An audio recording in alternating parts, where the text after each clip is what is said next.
Bulletcast for life.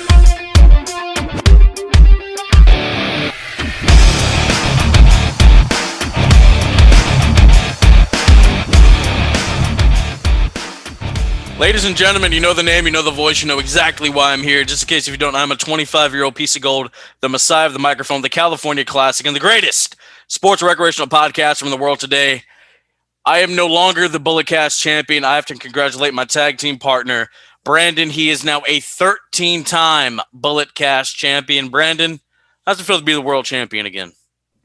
Feels great. Took a little bit of time off, lost the night 2 of WrestleMania, couldn't get a night 1. But unlike Sasha Banks, because I am the Sasha Banks of this podcast, I did walk out of WrestleMania the champion. So glad to be here, Phillip. But we're not alone. We have another guest on WrestleMania. Second time. We do have another guest, the artist formerly known as Bimbo Jimbo, James Kincaid, one of the voices of the United Wrestling Network, Primetime Live, one of the voices of Warrior Wrestling, and the voice of All Pro Wrestling. Hopefully they can return sometime this year because we need some of that classic independent wrestling back here in the Bay Area. James Kincaid, how you doing today, brother? I'm doing well, gentlemen. Thanks for having me back. Heck of a week of professional wrestling, that we got bestowed upon us. So it was awesome. I'm exhausted, but in all the right kind of ways. That was a lot of fun, and a shot in the arm. And I'm not just talking about the vaccine. It was just it was a good shot in the arm. I feel like for pro wrestling to have this week. It was very cool. Yes.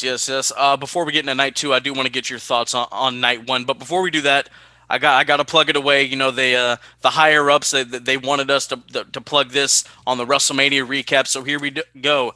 HD for Life. It is a new graffiti t-shirt company on Teesprings. Yes, make you money, boo boo. Exactly. The socials are hd.4.life on Twitter and Instagram. The designs: Get Her Done 1 and 2.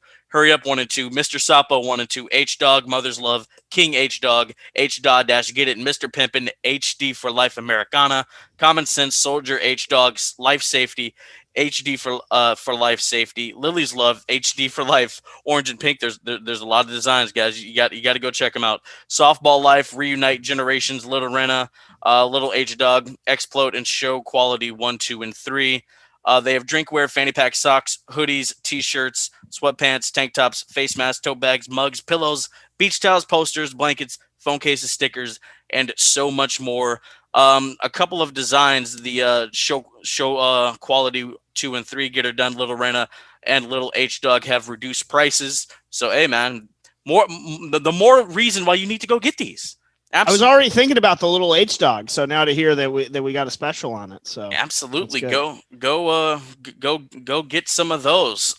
So I'm gonna have to call you Jimbo, man. That's I'm fine. sorry. No, I still I'm sorry. I love going by Jimbo. Don't misinterpret anything. The heart of Bimbo Jimbo is still beating strong. So just don't worry. Don't you worry about that. What were your thoughts on night 1, my guy? I thought it was great. I think seeing Vince McMahon welcome everyone to WrestleMania was the highlight of maybe the entire week for me. Seeing that go down was just gave me the goosebumps, and it felt right.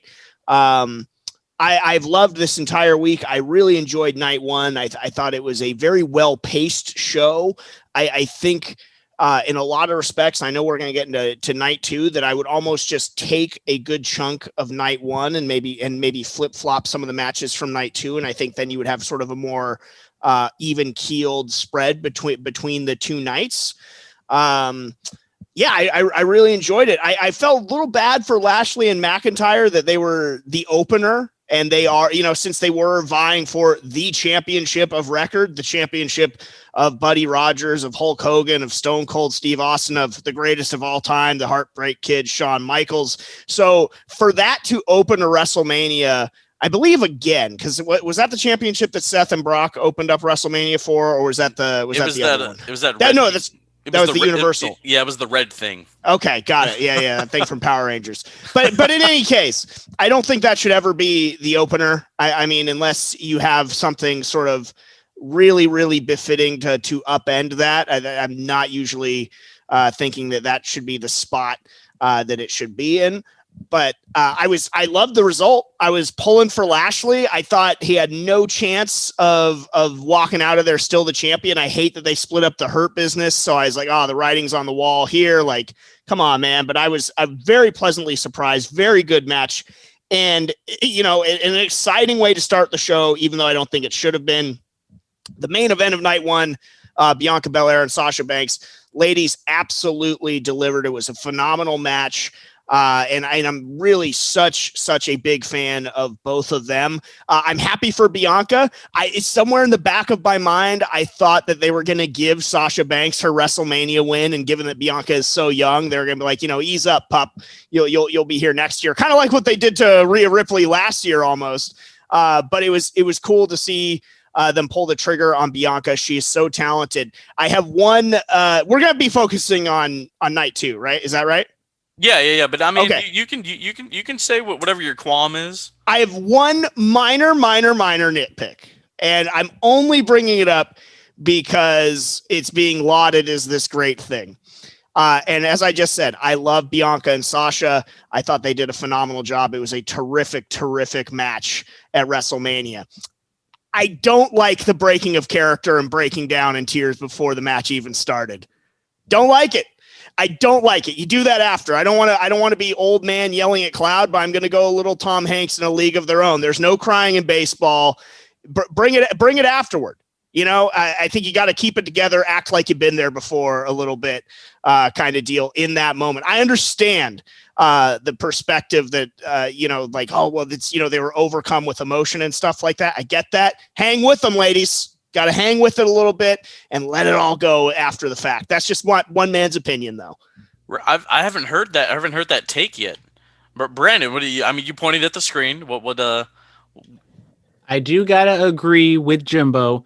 Especially, I don't want to come across as old man yelling at cloud or a tough man or anything like that. But sometimes the emotions, and I can't really say this without seeming like I'm being an asshole. But like the women, like kind of Charlotte is kind of the one that sticks out to me. Like they cry, like she's very. She's a flare. They cry at the drop she's of a hat. over emotional, and then I mean when Bianca kind of welt up and teared a little bit, like it did get me a tad bit, but I was like, come on, guys, let's just get going. It's a wrestling match.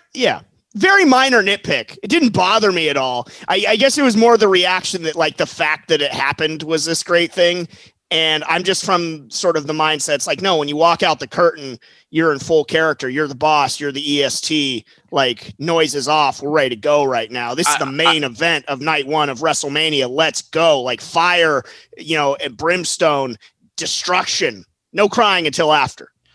I get it because I mean you look at WrestleMania 12. Sean didn't cry till after Damn right. After he won the world title. Yeah, but I guess to your point though. I mean, Brett was crying all throughout the match and the lead up though. So Sean I will say I did like the video. I did like the video that you can see online of Sasha. She's trying to sell, but she's also kind of overcome with emotions and kind of smiling at the finish. And she's on the outside, kind of looking at Bianca celebrating this big. How about moment. that welt? Hey, man. On Sasha. Woo! I think the one when she did it to Shayna in NXT, I think Shayna's was deeper, but Sasha's was longer, without a doubt. I love the hair whip. I think it's such a great, unique thing to utilize in pro wrestling. And I think if Khal Drogo from Game of Thrones had used that in his arsenal, he'd probably still be alive in that series. I know that's that show's over now, but Spoiler I still want to make the alert. reference. Sorry. But yeah, no, I loved it. I thought they killed it, but I just wanted to offer that sort of more older school perspective on it as well. But fantastic match.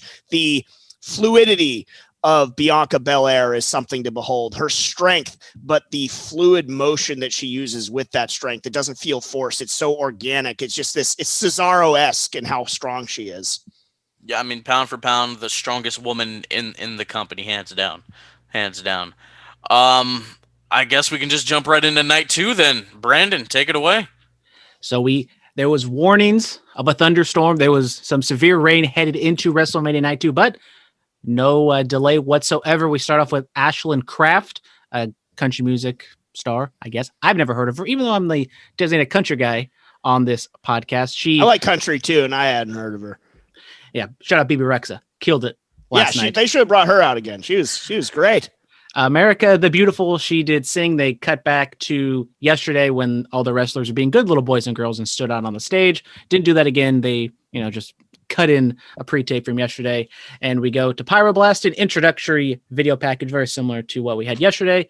And more pyro. And then Mike Rome introduces Tampa's own Titus O'Neil and Hulk Hogan. Big old cheers for Titus and audible boos for Hogan. Love to see it. Yesterday, they had the rain delay, so fans were kind of going into their seats, so you couldn't exactly hear them too much. But this one, we could definitely tell how the crowd felt about Hogan. I was actually shocked that he got booed. I didn't think he was going to get booed in Tampa. Yeah, I was surprised by that too. I mean, the pirate suits, though. I mean, I would have. Yeah, I choose. Maybe that's what the boos were for. We know what they were for. It was not the route that I would have gone with too. And also, I don't understand the host premise in general. Anyway, when you don't really do anything. Yeah, I mean, Bailey did more. Can we say? Bailey did do more.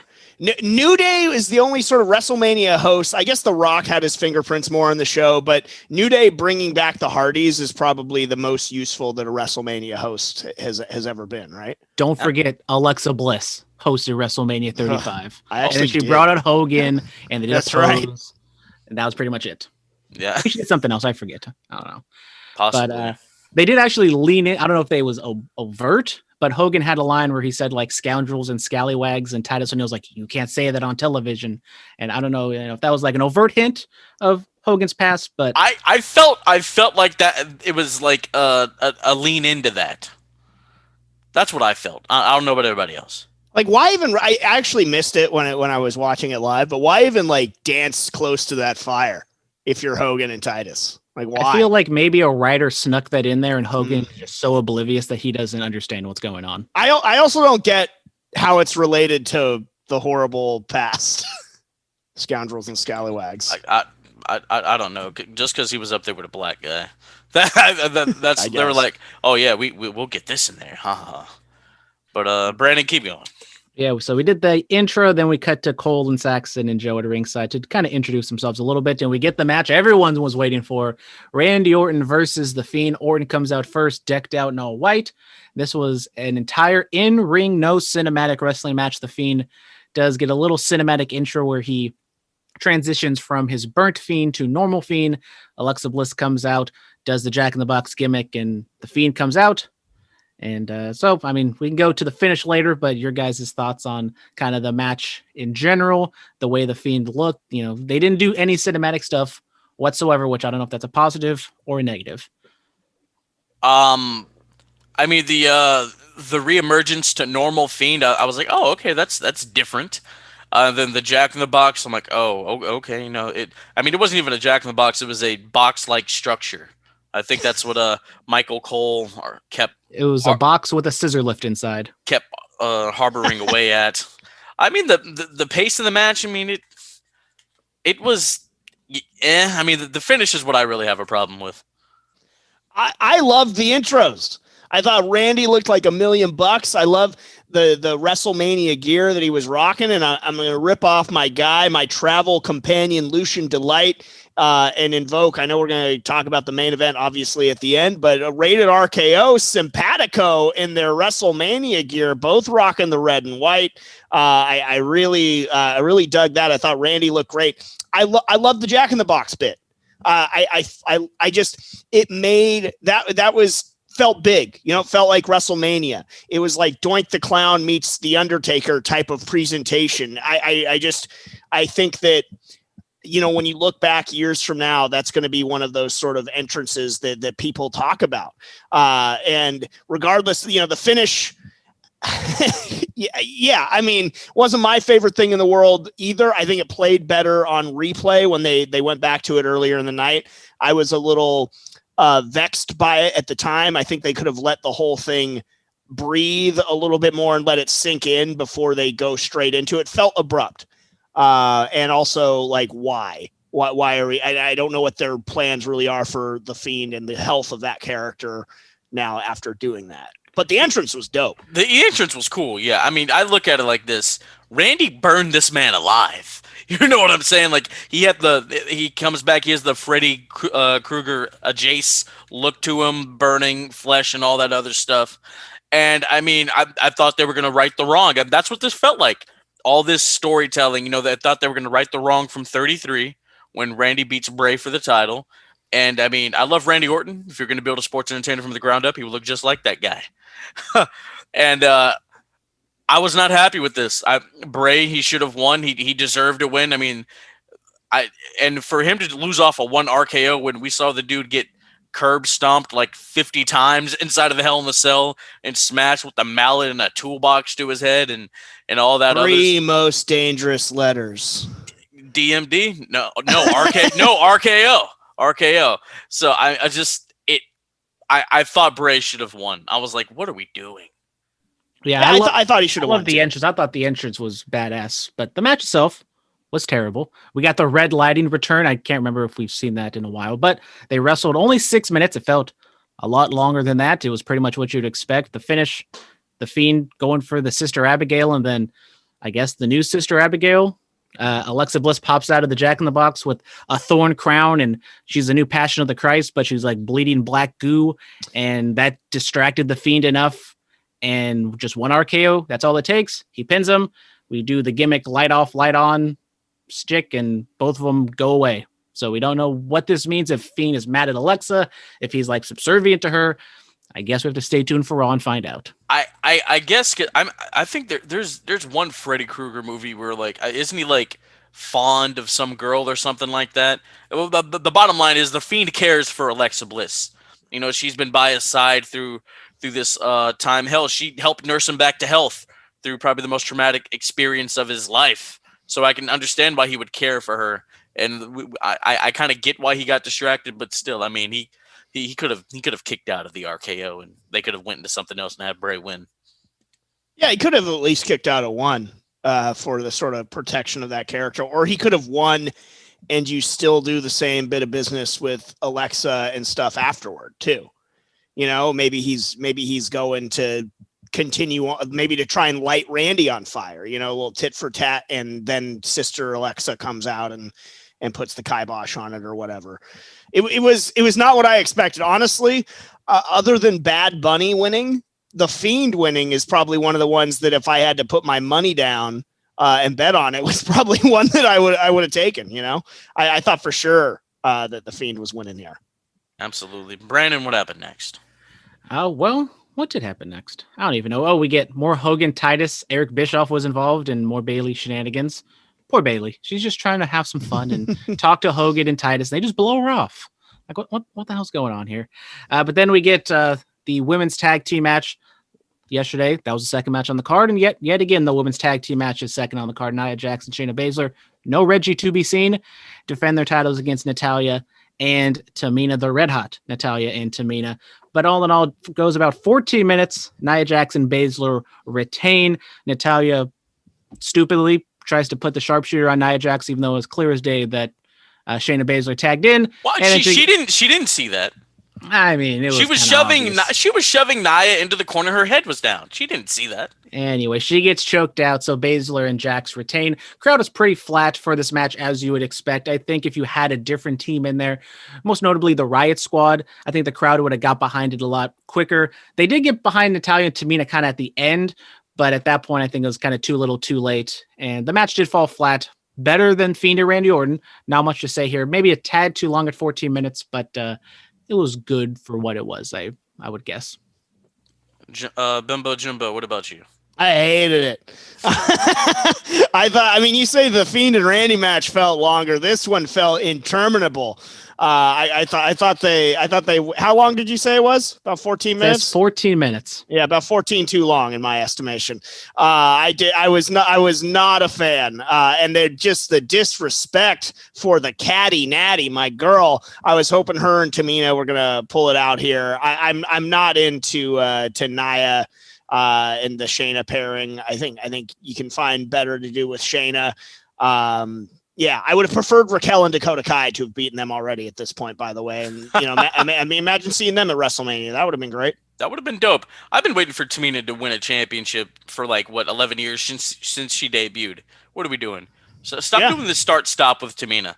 You know what? They're probably going to win them on SmackDown or something in a few days, and I'm going to be like, then what was the point? Yeah, for sure. Jesus. Completely agree. Yeah. No, sir, I don't like it. Well, I guess I was into it a little more than you guys were. Then we get Sami Zayn with Logan Paul taking on Kevin Owens. Logan Paul doesn't get involved into the match at all. He's just sitting there ringside in a big fluffy chair next to the commentators. 10 minutes, Kevin Owens gets the win. Kind of a spot fest, just kind of fast paced, bing bang. They do a lot of kind of bigger spots.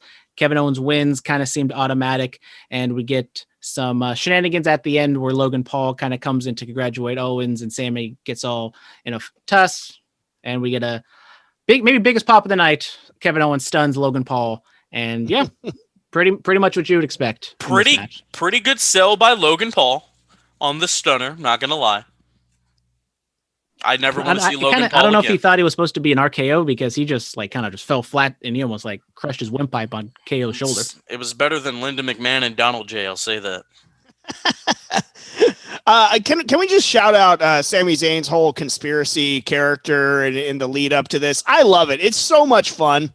Dude, last night when they were doing impromptu promos, I wanted Sami Zayn to go. They could have given him a mic for 20 minutes. It would have been great.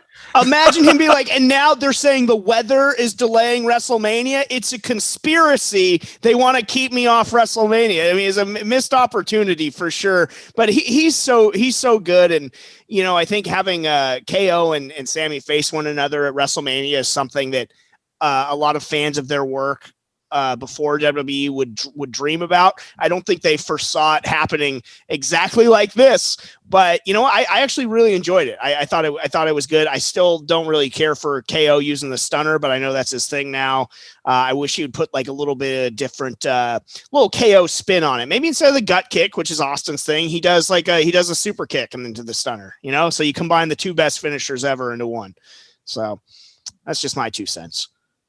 Okay. I mean, I don't want the super kick to be just a setup move. I mean, the super. Well, kick he did it twice to Sammy before the gut kick and the stunner. I mean, what? That is more. True. I mean, they've just ruined the greatest finisher of all time. Hey, send your hate tweets to the Young Bucks if you want to protect a super kick.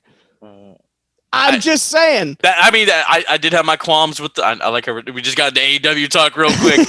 I did have my qualms with the Bucks for the longest time, but I've grown to like them.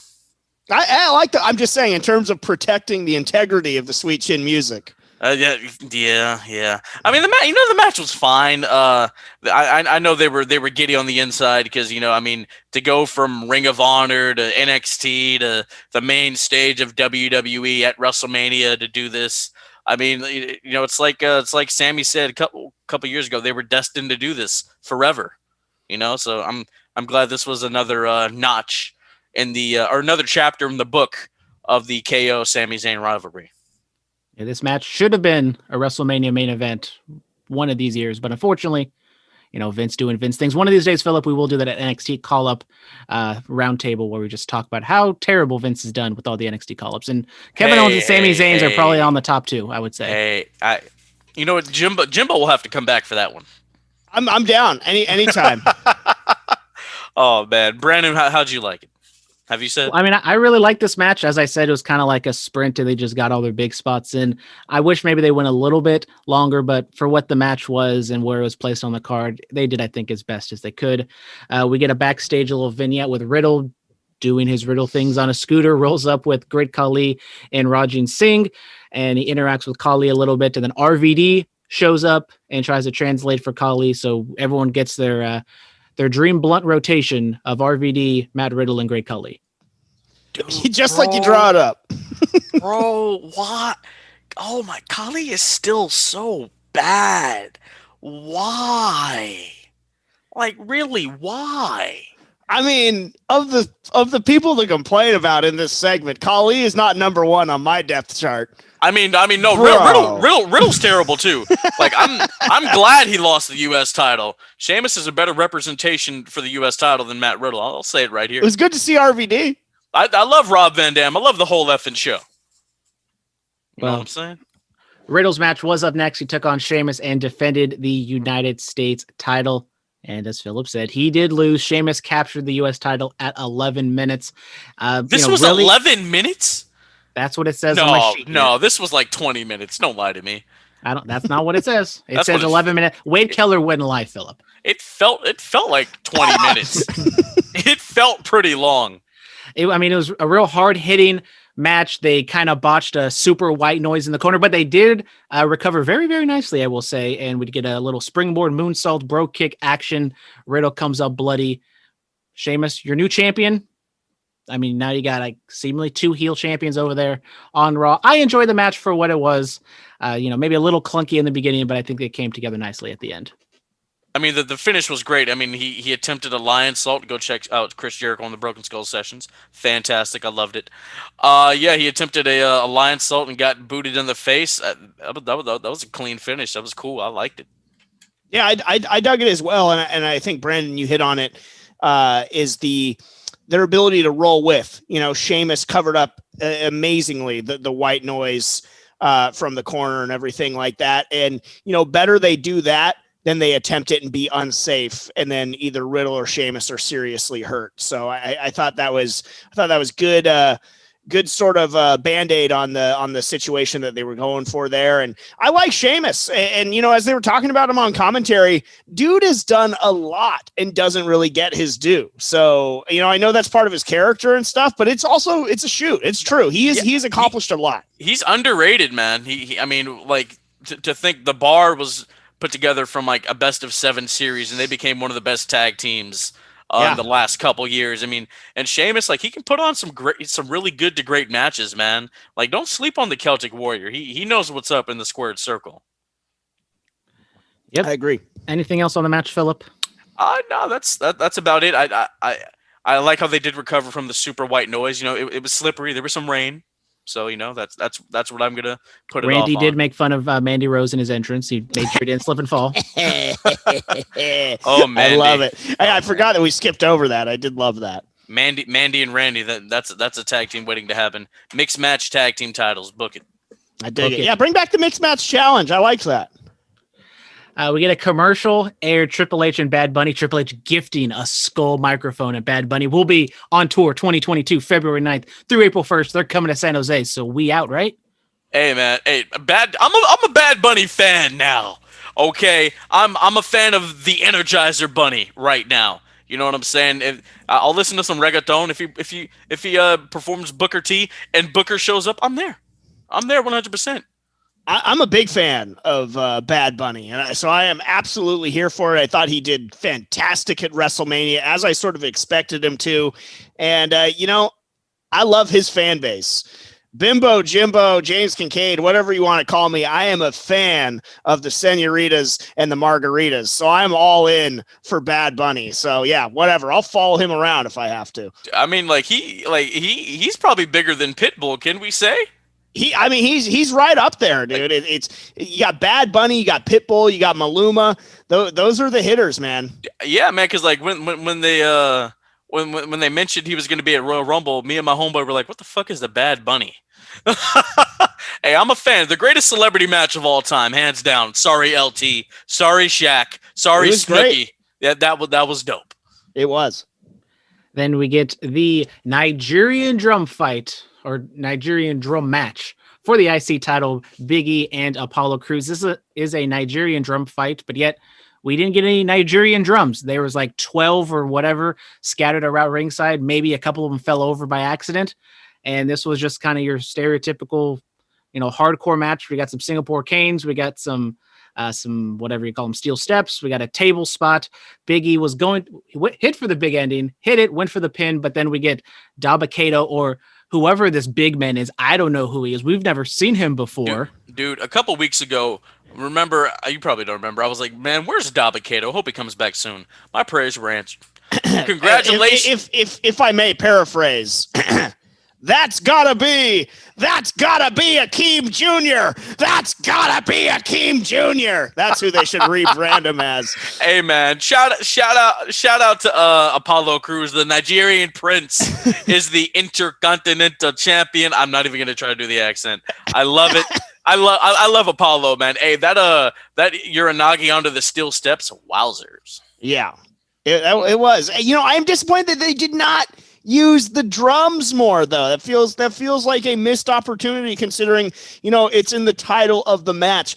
But I think the highlight from this whole piece of business for me came on the pre-show before even the match happened itself, when JBL and Jerry Lawler were just completely and utterly deferring to Booker T and everything that he was saying about it. And JBL, I'm lightly paraphrasing you here. He says, "Jerry and I agree with everything you say, Book. We don't want to get crucified on the internet."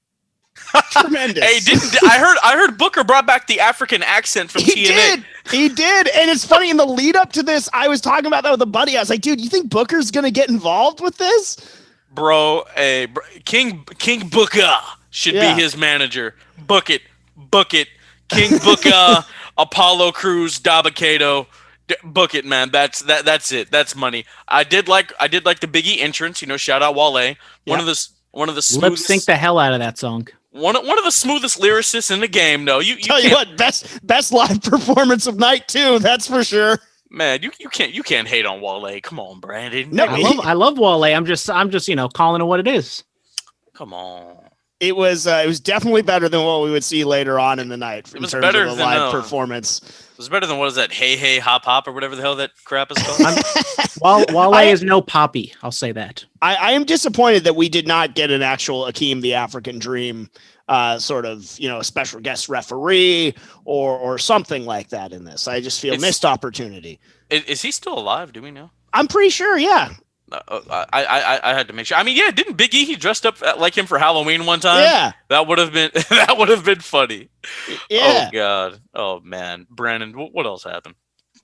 Well, what else happened? Well, I can confirm that One Man Gang is still alive. He's 61. 61 years old, still kicking. So shout out to him. Hey, next up. We need him.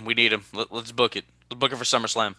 Let's see. What did we get up next? Scrolling. We got they did the 2021 Hall of Fame class setup. I mean, good for them. Absolutely. Okay. Jimbo, what are your thoughts on the Hall of Fame classes 2020, 2021?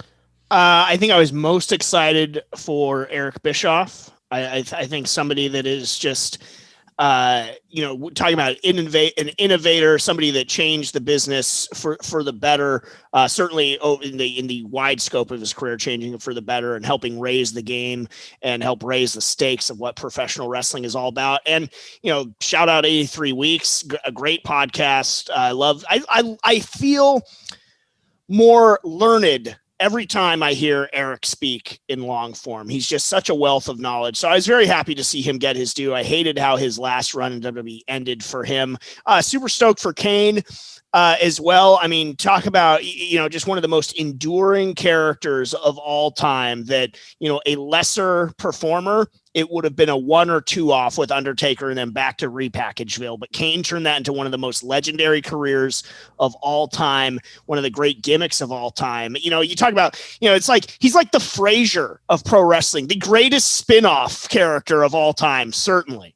You know what, Jimbo? You and I are going to have to do a Kane career retrospective one day. Amen. I'm into it. I love Kane. Yeah, absolutely. 2021 RVD. That's one of my guys, man. I loved Rob Van Dam. I love the whole effing show. Congratulations to him.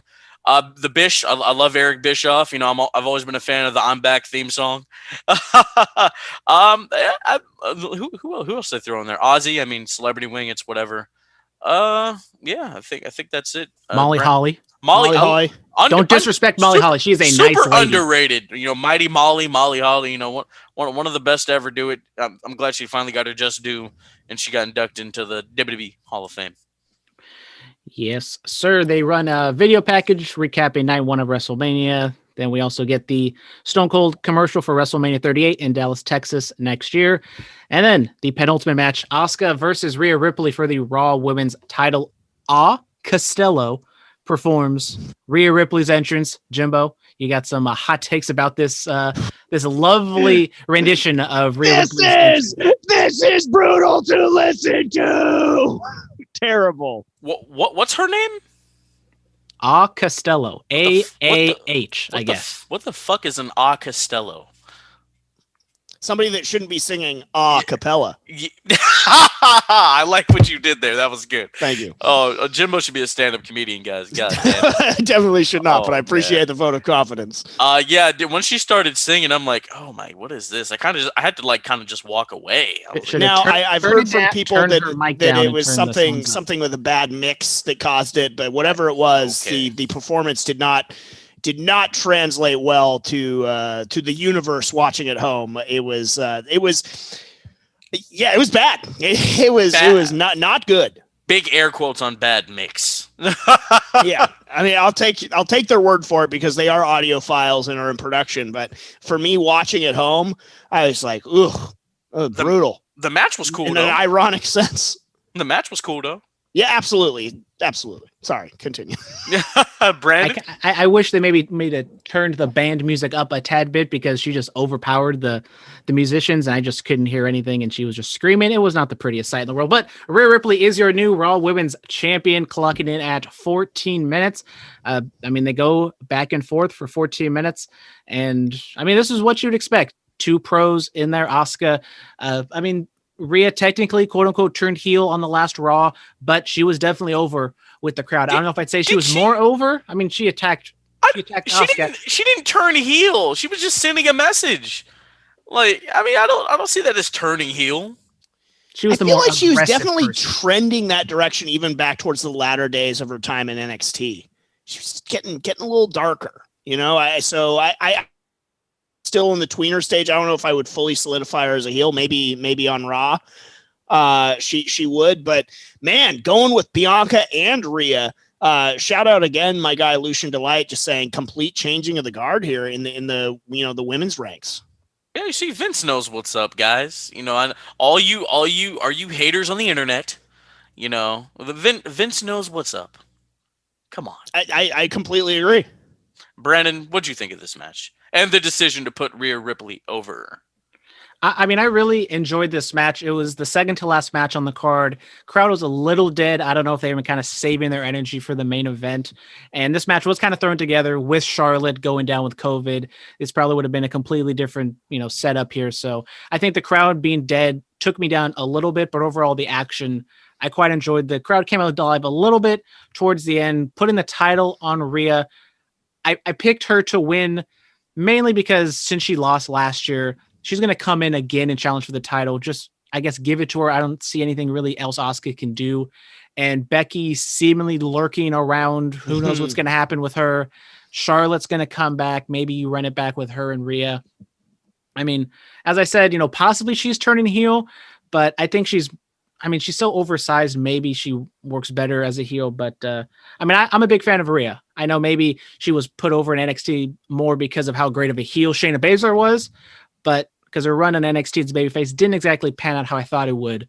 But I'd say put her on, give her the title here, and just let her have a run and see exactly what she can do with it. I think Rhea absolutely. I completely agree with you, Brandon. I think Rhea just is dripping in superstar. She is just that. Put her on all the posters, on all the merch and stuff like that. She has what Chris Jericho used to talk about. She has that for sure. Just like Toni Storm has that. Io Shirai. You want to go down the list of some of the people in the women's division that have that quality. Rhea Ripley certainly does. So them pulling the trigger, I do like it. I do feel kind of a twinge of sadness for Asuka. To be the victim of that. I feel like sometimes they struggle to know what to exactly do with Asuka, but she had a great run with the championship, no doubt about it. She had it for a long time, and I did also think about Charlotte and Rhea losing to Charlotte last year, so I do hope they run it back now and Rhea sort of gets one up on the Queen. Possibly. Now you mentioned Drip. What have you been your thoughts about my boy Seth Drip Rollins? I love him. I think he's great. I think the Messiah and the Vision and everything like that is some of the best work of his entire career. I think, until he reaches that sort of like sentimental, nostalgic legend status, just keep him heel. He's such a great heel.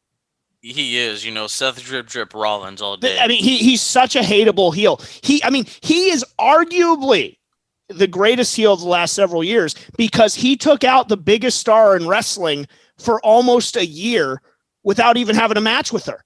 Becky Lynch took her out of the equation. It was unbelievable. What a heel. You love to hear it. Oh my God! Yeah, I was looking at the forecast. It's going to be getting a little sunny out here in the Bay Area. So you know what you're going to need to do. You're going to need to go get you some tank tops. Where can you get them? HD for Life on teesprings.com. Follow them on Instagram and Twitter. hd.4.life. Go get the designs. Get her done 1 and 2. Hurry up 1 and 2. Mr. Sapa 1 and 2. H Dog. Mother's Love, King H Dog, H Dog Dash, Get It, Mr. Pimpin', HD for Life Americana, Common Sense, Soldier H Dog, Life Safety, HD for Life Safety, Lily's Love, HD for Life, Orange and Pink, Softball Life, Reunite, Generations, Little Rena, Little H Dog, Explode, Show Quality 1, 2, and 3. They have drinkware, fanny packs, socks, hoodies, t-shirts, sweatpants, tank tops, face masks, tote bags, mugs, pillows, beach towels, posters, blankets, phone cases, stickers, and so much more. HD for Life, teesprings.com. Now let's talk about the main event. Well, first we have to talk about Titus O'Neil and Hulk Hogan coming back out on the stage, thanking everybody who made this WrestleMania possible, thanking everybody. And then Bayley interrupts and complains that no one thanked her for what she's done. And she asked for her pyro, and as a heel asking for pyro, she actually got it. A little surprised by that. And she's just going on and on and on. And we thought someone was going to come out. Maybe, you know, a certain man would come out to shut Bayley up. But no, it's the Bella Twins. They beat Bayley up, and the crowd just absolutely shits all over it. Now, if Becky came out, I think they would be a little more receptive to it. How dare those smarks disrespect these Hall of Famers? These women were the face of the division for 7 years, never did Playboy. They were the most overact on the roster because they brought new eyes to the product because of Total Bellas and Total Divas. How dare those people in Tampa? During that Tampa? era, we all know AJ Lee was the most overact on the roster. No. Show my girl AJ some respect. She wasn't mainstream, bro. You know you're over when you're mainstream, brother. It's the bottom line. How about Bayley with the scintillating John Cena's not here reference? Hey, I love popped that. I popped for that. I'm not going to lie. I like Brandon was hoping for a certain man, Becky Lynch, to come around and start a feud with Bayley. I would have loved to see it, but I also popped for the Bellas. I actually was in a little WrestleMania pool, and I had the Bellas as a write-in pick to be entered in and win the tag team turmoil and then the women's tag team championships. I was hoping for some twin magic at WrestleMania, so I wasn't disappointed that they showed up. I mean, we got it a little bit, you know. Congrats to how do you feel about the Bellas going on the Hall of Fame? Oh, so incredibly deserved. I mean, regardless if you love their matches or not, I don't think there's any disputing what they did for the women's division, their staying power within the division. The fact that Total Divas, like it or not, it is something that has had a very positive impact on wrestling and women's wrestling. So the Divas hold a very important and very unique spot in pro wrestling history. So I absolutely think it was very well deserved. And I wish that they got to do it in front of fans, though, because I do think that the reaction would have been very different. I think overall the WWE universe is very thankful for the Bellas. It was Nikki and Brie that got the Give Divas a Chance started. While Bayley and Sasha Banks were making history down in NXT and changing the game in terms of, storytelling in women's wrestling and stuff like that, there were two sort of parallel roads, though, that had to go. And the Bellas were a big part of that. Absolutely. You see that, Brandon? Not AJ Lee, but the Bella Twins. I mean, AJ Lee didn't retire so much as she quit, right? Yeah, I mean, like she just. Sorry, quit. that was mean. I don't even mean that. No. You're right. I like AJ Lee. She is undefeated at WrestleMania. She's coming for the streak. Good. So finally, somebody deserving of the streak. RVD's undefeated at Mania too, 4-0. Play the game. AJ's a little younger than RVD. I think she has a better shot at it. I would love to see AJ Lee come back. Is she in good standing with the company? Do we know? I think they would welcome her back with open arms. Possibly.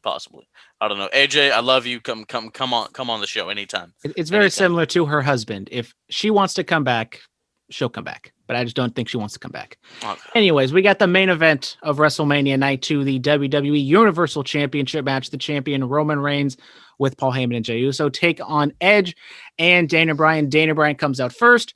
Very well received. We get yes chance. Edge comes out second. He is a total baby face in his mannerisms. Maybe has a little bit of boo-boo face, but the fans are behind him. Roman comes out. He gets, I would say, mostly boos. So I guess except for Edge, we don't exactly know what we're supposed to feel with Edge. But everyone comes out, and Jey does his thing, attacks everybody. He gets carted off, and then they go for, let's see, no time. How long do you think this match went? If I can try to find it somewhere. It went long. I think probably 28 minutes, probably where I'd about put Really? it. Yeah. I might go 23 to 25. Something like that. It was very good though. And just real quick on the entrances, Brandon, as you're breaking down sort of the reaction, I think that was the exact reaction that they should have gotten. Heavy, no doubt about it, cheers for Daniel Bryan, as he should get. He is 100% babyface. Edge occupying the sort of tweener, trending very much so more heel, but still like on a sort of comeback tour deal. So like that was the right amount of reaction, I thought. And then, they got what they needed with Roman, mostly boos, so I thought that was a home run. Loved Edge's gear. He won the weekend with the gear. Great stuff on Rated R Superstar. Adam Drip Drip. That's what he's going to be known as now too. I was surprised Roman got some boos, man. I thought he was going to be like super over because you know how wrestling fans are. Exactly. Like we don't like you because you're a boring baby face. As soon as they become bad, oh my god, we love you. I thought that's what was going to happen, but it didn't. So I was like, okay, all right, cool. That was a win. That was a massive win. Yeah, but that was just one town. I mean, once they start touring again, then we'll see. That's true. Yeah. According to Wikipedia doesn't lie. Oh. 22 minutes, 41 seconds. Wow, on the money. There we go. I thought the match was cool. I mean, Daniel gets put through a table. Edge with the spear off of the he ran up the steps to spear Roman. Daniel would pull in some I remember I've seen these spots in NXT with Pac or Neville.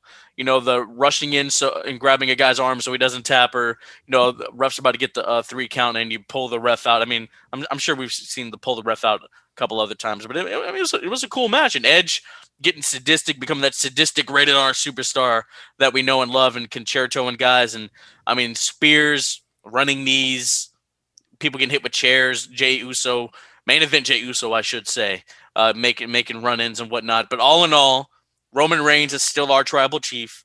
Acknowledge him. I will say big pop for Paul Heyman just walking around with the giant lay on his chest the entire time. I love that. My favorite part of the whole match was when Roman Reigns yanked the chair out of Edge's hands and a piece of it broke off. Edge's face looking at it sort of a gasp that it happened, and then using it moments later when he had him in the crossface, as like sort of a lead pipe for extra leverage was great. I thought that was great. I don't know whether that was supposed to happen or not, and that's kind of it's a kind of magic of pro wrestling, and I love the double crossface spot on Roman with Daniel Bryan getting in there as well. I really liked that. You speak about magic, man. They had me. I picked Edge. I went against the tribal chief. I'll never do it again. They had me believing, man. I mean, 11 years to the day he won his first Rumble. He wins this year's. 10 years to the day of his retirement speech. They had me believing Edge was going to walk out the Universal Champion. Yeah, I mean, that was the great thing about the main event is that it was like the Paul Heyman line in the build to WrestleMania X7 with The Rock and Stone Cold Steve Austin. It's a match that, both men have to win and neither man can afford to lose. Only you add that into a third person. There were 3 avenues that you could see them going down. I mean, it was a feel-good story that could have been for Daniel Bryan as well. A feel-good story for Edge. Roman Reigns doing the best work of his career. You want to keep him hot and rolling as the tribal chief. That's what makes the match. That's what makes it, number one on the marquee. That's why it's the main event of WrestleMania. It's like, what could happen? And no matter what they chose to do, I feel like it would have been plausible and people would have gone with it. So I think they were just in a win-win-win situation. I did expect Roman Reigns to stand tall at the end. I did expect The Rock to show up though. and set up next year in Dallas. But maybe he really wasn't available to do that. But I think that's what we're getting. I think we get Rock Roman in Hollywood, brother. They're going to stretch that for 2 years. Stranger things have happened. I mean, they could. I wanted to see it this year though. So the idea of having to wait 2 years just because Mania is in Hollywood, people will go wherever WrestleMania is. You know, that is true. That is true. Brandon, what'd you think of the match? I really enjoyed the match. I don't know if I would say it was my favorite match. I think I would still put the women's main event over this. I thought it started off a little slow, but when they did the spot with Roman with the steel steps going up against the announce table, and he power bombs Bryan through it, and he's just standing there, and the crowd is just heckling him and booing him. It was like, finally, we get like the reaction we're supposed to get with Roman. He's a mega heel. Everybody hates him, and it's just like that. I think that took it to that next gear for me personally. And then we get into kind of like the ending sequence with all the different near falls and Bryan, ripping the ref out when we think Edge is going to win. And we get to the concertos, yada, yada, yada. We go to the finish. Roman very decisively beating both Daniel Bryan and Edge, pinning both of them. Technically, Edge did pin Daniel Bryan, but I don't know where you go with Roman after this, because he just demolished everybody in this match. Big E did lose the title. You could possibly go down that route. The Rock is out there. Brock Lesnar's out there. I know we talked about him yesterday with Bobby Lashley, but I enjoyed this match a lot, and it just kind of solidified how great Roman is as a heel when he was getting that reaction, in that moment for me personally. Sure. Maybe about as definitive a WrestleMania victory as a double pin. I wanted Roman to guillotine Daniel after the concerto, and so that would lead to Edge and Daniel splintering off into their own solo feud. Edge blaming Daniel for ruining his comeback story, even though it was Edge's fault for knocking out Daniel Bryan. Like, I didn't want Daniel to show any signs of life, and then Roman sort of putting the guillotine on him just to almost take credit for the damage that Edge had already done. But I still think we get an Edge and Daniel Bryan feud. I think what's next for Roman Reigns, I think perhaps Roman Reigns could be going a swinging and taking on Cesaro next. I could see them going that route. Oh, that's a possibility. I'm down for that. And then I think you heat up Big E, and then it's Roman and Big E after Roman dispatches Cesaro. I'm all for that. I like that. All in all, WrestleMania Night 2 is done. I was so glad. I'm so glad to see the fans back. It felt like WrestleMania. We needed this. We needed this so much. How do they carry on throughout the rest of the year? Don't know. Don't know what they're gonna do. All in all, Jimbo, what is your grade for Night 2 of WrestleMania? Give an A-.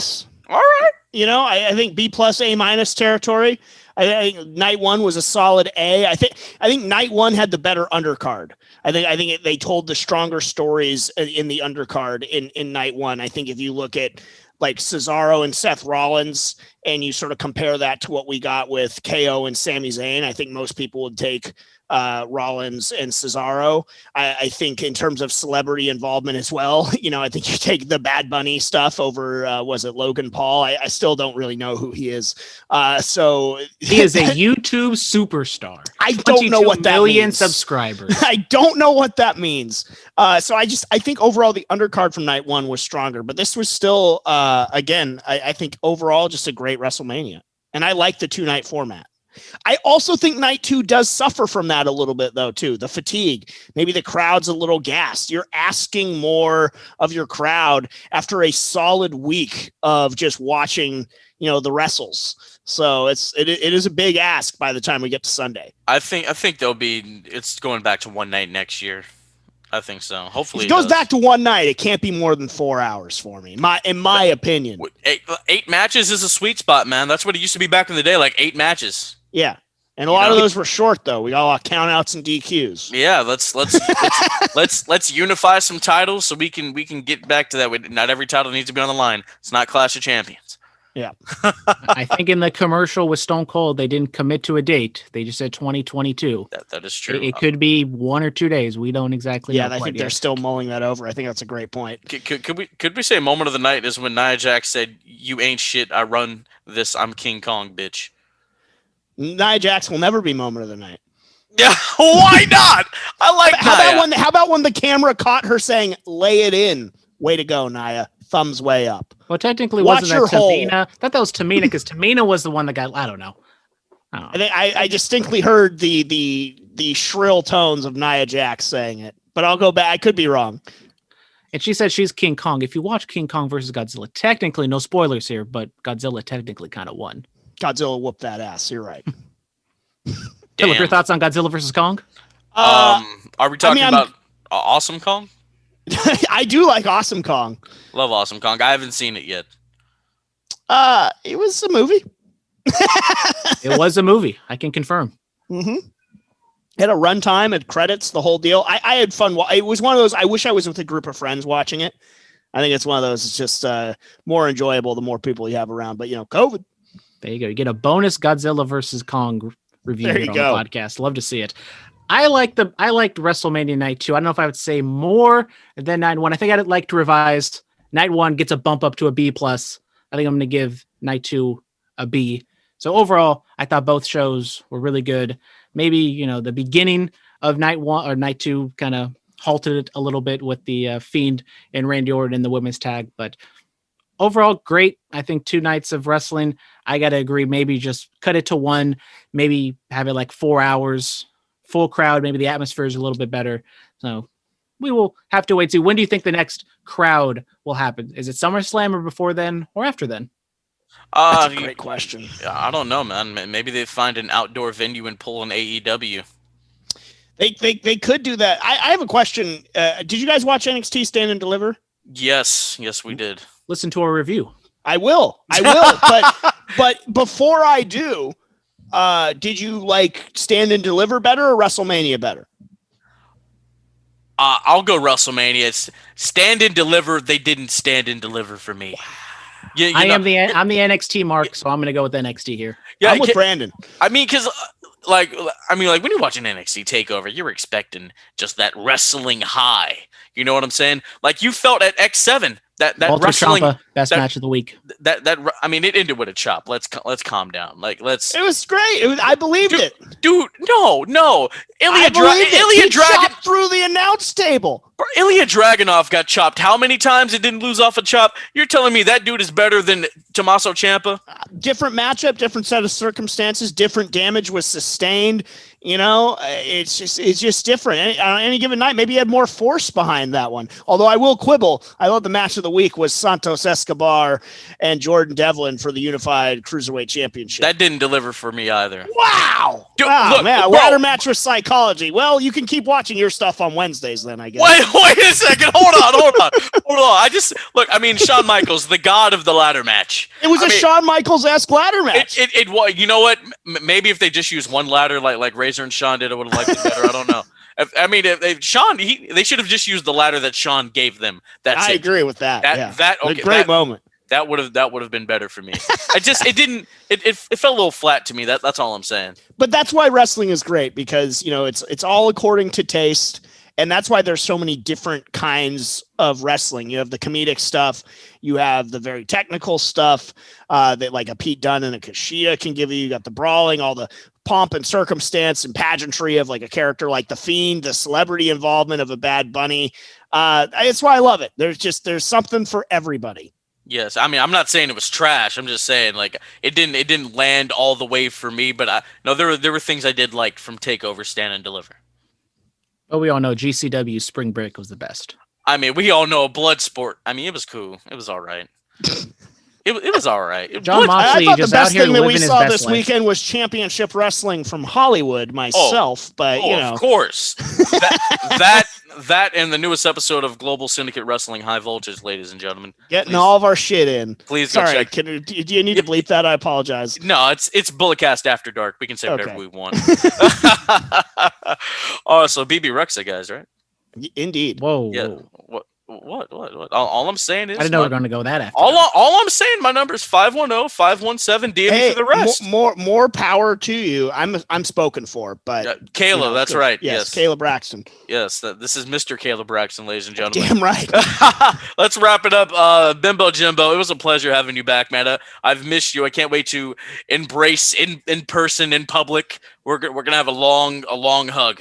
Bring it in for the real thing, just like Best Friends in Orange Cassidy. I'm so excited for that. It's so good to see you guys. Thank you very much for for letting me be a part of this. It's always fun. So anytime you guys want to have me, and if your listeners and viewers want to hit me up on Twitter, it's at James Kincaid, the traditional Scottish spelling. That's Kincaid, or at the James Kincaid on Instagram. I love interacting with y'all. And again, this is just this is great fun, and what a great week. I love the amount of people I've been texting and messaging with and stuff like that. It's just it's WrestleMania. There's nothing like it. And it brings the community together. It's great. Absolutely. We're going to have you back. We're probably just on the big four on a regular basis, man. I'm into that. And if they bring back King of the Ring, you let me know, because that was my favorite one growing up. Hey, man, I was an amateur wrestler. I love tournaments. Tournaments me are too. my I'm thing. a tournament mark. That's why I love WrestleMania 4. Absolutely. I mean, hey, and Macho Man. I love Macho Man to death too, man. But maybe Brandon and I we'll peek in the war room one day. We don't know. Would love to have you. It's kind of interesting times in the Wrestling War Room. It's a podcast I do for the 10 Media Network that was focusing on the Wednesday Night War, which is now over.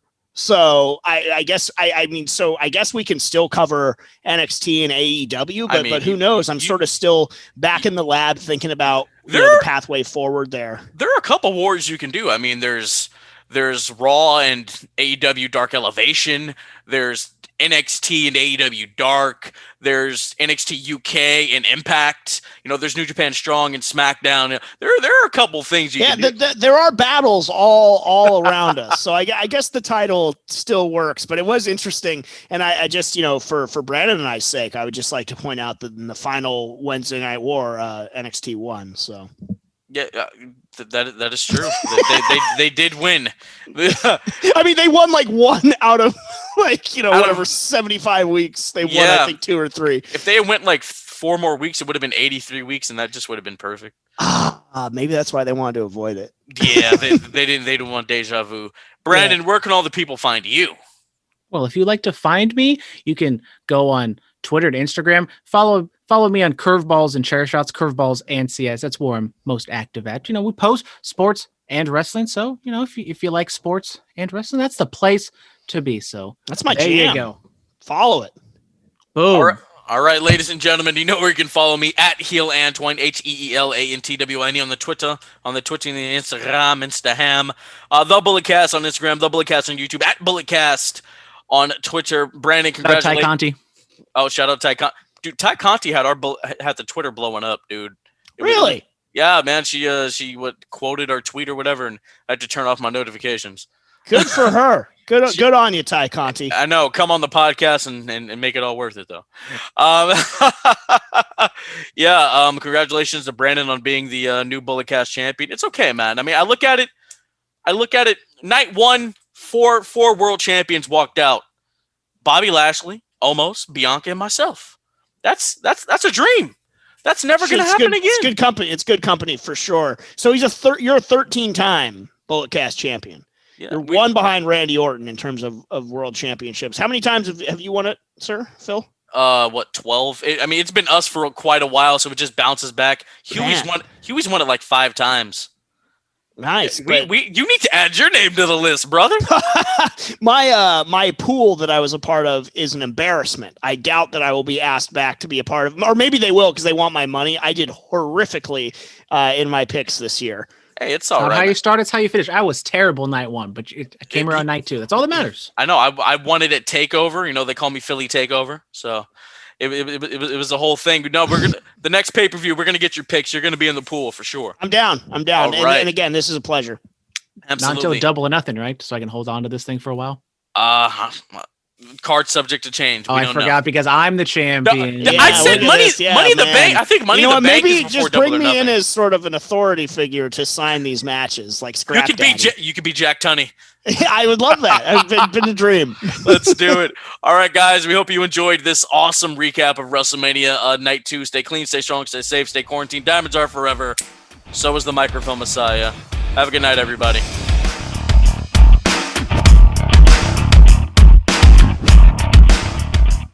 This has been the Bulletcast. Thank you for listening.